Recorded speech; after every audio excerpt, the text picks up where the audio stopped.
To We the People. We outlined it with facts and talking points memo this evening, which is posted on BillO'Reilly.com. So now the question becomes, how should we handle threats to our person and economic well-being?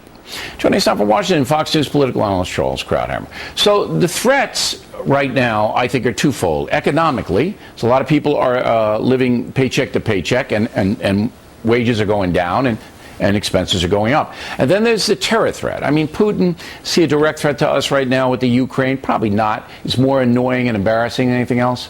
But, you know, ISIS army, certainly a threat. A Taliban in Afghanistan, certainly, if they could, they'd hit us. What do you think's the greatest threat in the world? And I would add to that, Iran going nuclear. That could be the greatest threat of all. And we have an administration that has just paid Iran $11.8 billion to engage in 6 months of negotiations that ended with nothing. And now we're paying them $2.8 billion to give us another 4 months of useless negotiations. And even if we end up with an agreement, I guarantee you it's going to leave Iran as a nuclear threshold state, meaning it'll be 6 months, 8 months away from a bomb. And that, I think, is the biggest of all threats, because terror at the conventional level will give us 9/11, but terror at the nuclear level will give us unbelievable destruction that we cannot imagine, and that would be coming. Okay.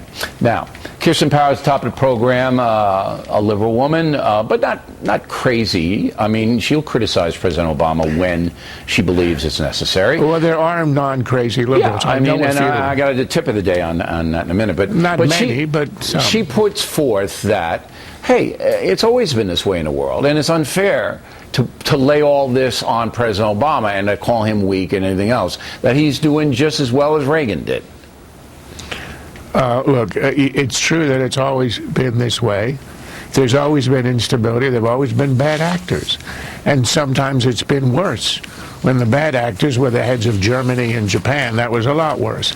Nonetheless, there is a difference now, and that is that before, with Reagan, with Clinton, I would say, with Bush Sr., particularly with the Gulf War, the challenge of the fall of the Berlin Wall, we have had American leadership. Look, the thing that's held the world together, the thing that has maintained the freedom of the free world since the Second World War has been the United States standing for what John Kennedy said was the defense of liberty. He said that in his inaugural address. We were the leaders. We protected Europe. We protected small powers. We protected Japan. We protected the Pacific Rim. And now the world is looking around and saying, where's America? We have, as you say, ISIS, Islamic State at the heart of the Middle East, Iran going nuclear, Russia on the move, China claiming territory that it doesn't really have a right to. And everybody is saying, where's America? And we have a president who says Russia's on the wrong side of history, as if history is going to work stuff out without the United States.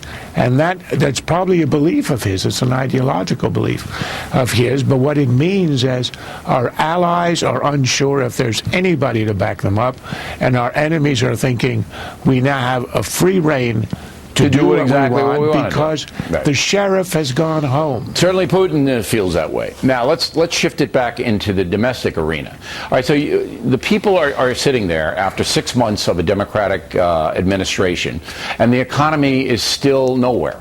It is a struggle for the folks to pay their bills, to get a good job. You see the rise in entitlements going through the roof, not only in direct food stamps, but in disabilities, which is the biggest scam in the world, and everybody knows it. So how do Americans caught in this vise, what are the survival skills or advice that you can give them? Look, it's 6 years. And I think this is not, people talk about it, Democrats will talk about it as some kind of insoluble problem. It is rather simple. You take the boot of the government off the American economy. Let the vital spirits, the vital energies of the American economy, which are enormous and unmatched in the world, the skill, the technology, the risk-taking, let that loose. If we get in a new administration, unfortunately, we're going to have to wait 2 years. That's why we've had the slowest recovery since the Second World War. You allow the U.S. economy to have less regulation, less taxation, less of the EPA trying to hold back the boom in energy, which is what has pulled us to whatever extent it has out of our recession.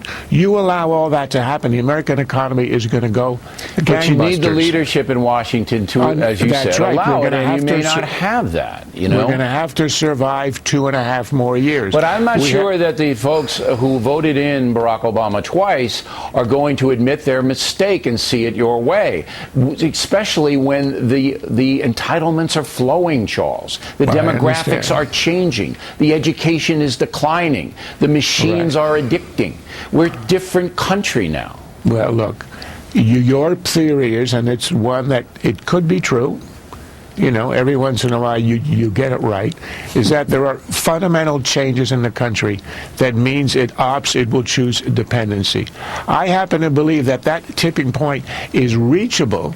Europe reached it decades ago, but it hasn't been reached here. I do think the majority of the unemployed would love to have a job. They don't want to be on the dole, and they don't want food stamps. And if you have the right leadership, and you have a Republican, a conservative who makes the case for a free society where people's energy and enterprise will allow them to succeed, you'll win the political argument, you'll win the White House, and you can have an economy that will actually work. And that's what it will take. Hope so. Thank you, Charles.